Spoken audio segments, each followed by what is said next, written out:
My name is Gerald Miller, Brigadier General, United States Marine Corps, retired, living in Combined Locks, Wisconsin.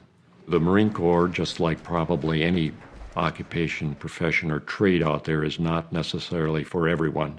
An individual who would be self-motivated and aspiring to accomplish something significant in their lives and want to be part of what's happening in the world, I think would be a good individual to join the Marine Corps. And in my own experience, when you would see the young Marines come out of recruit training in particular, they really stepped up to that. And maybe their parents, more than anyone, would notice that, for lack of any other word, a transformation.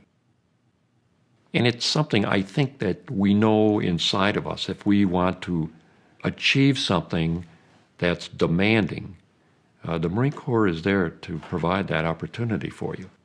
And along the way, all of us have had those times when we said, wow, did I step into this, or is this more than I can accomplish? Again, it's the leaders there that remind you that you can do it.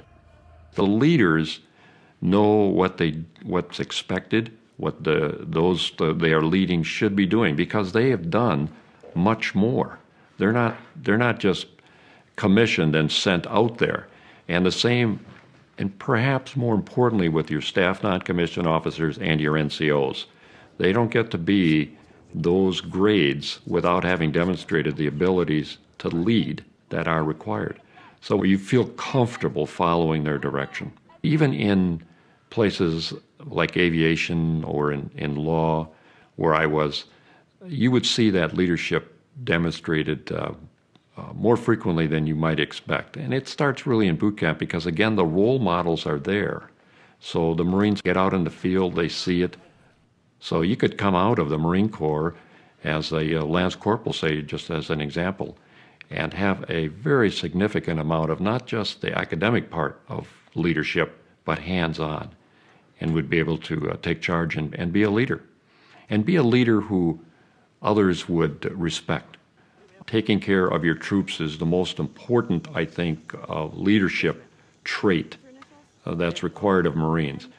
I'm sure it's the same today, but I always remember being in the field when the field mess, that is the eating and dining, if you could call it that, in the field went on.